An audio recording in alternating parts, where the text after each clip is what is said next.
ছাত্র জনতার জুলাই আন্দোলন দমাতে বেপরোয়া ছিল আইন শৃঙ্খলা বাহিনী। তাতে প্রাণ যায় অন্তত ১৪০০ মানুষের।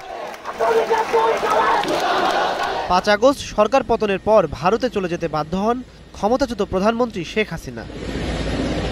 দীর্ঘ আইনি প্রক্রিয়া শেষে ঘোষণা হলো সেই মানবতা বিরোধী অপরাধ মামলার রায়ের দিন। সোমবারই জানা যাবে শেখ হাসিনা ও আসাদুজ্জামান খানের ভাগ্যে কি ঘটবে। ঘড়ির কাঁটায় তখন বেলা ১২টা ৫ মিনিট। রায়ের তারিখ ঠিক করতে বসেন ট্রাইব্যুনাল। জনাকীর্ণ আদালতে কাঠগড়ায় তোলা হয় মামলার রাজসাক্ষী সাবেক আইজিপি চৌধুরী আব্দুল্লাল মামুনকে।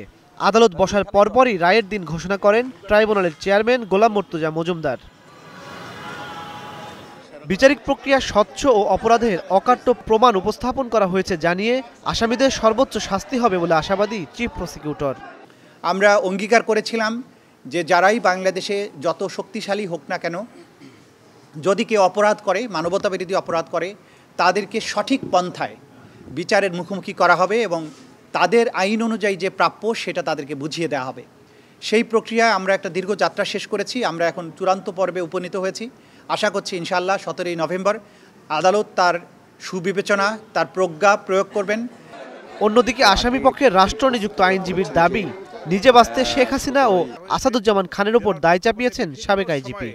বিভিন্ন সাক্ষীদের কাছ থেকে আমি বিভিন্ন রকমের গুরুত্বপূর্ণ বেশ কিছু তথ্য সাক্ষীর মাধ্যমে আনতে সক্ষম হয়েছি।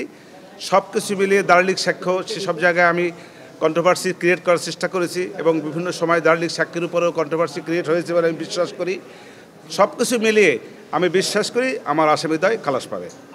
এদিকে ট্রাইব্যুনালে রায়ের তারিখ ঘোষণাকে কেন্দ্র করে পুরো সুপ্রিম কোর্ট এলাকার নিরাপত্তায় মোতায়েন ছিলেন সেনাবাহিনী, বিজিবি, র্যাব সহ আইন শৃঙ্খলা বাহিনীর সদস্যরা।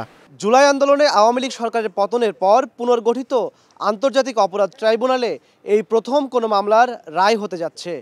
১৪০০ শহীদ ও ২০,০০০ আহত আন্দোলনকারী ও তাদের পরিবারের প্রত্যাশা, ন্যায় বিচার পাবেন তারা।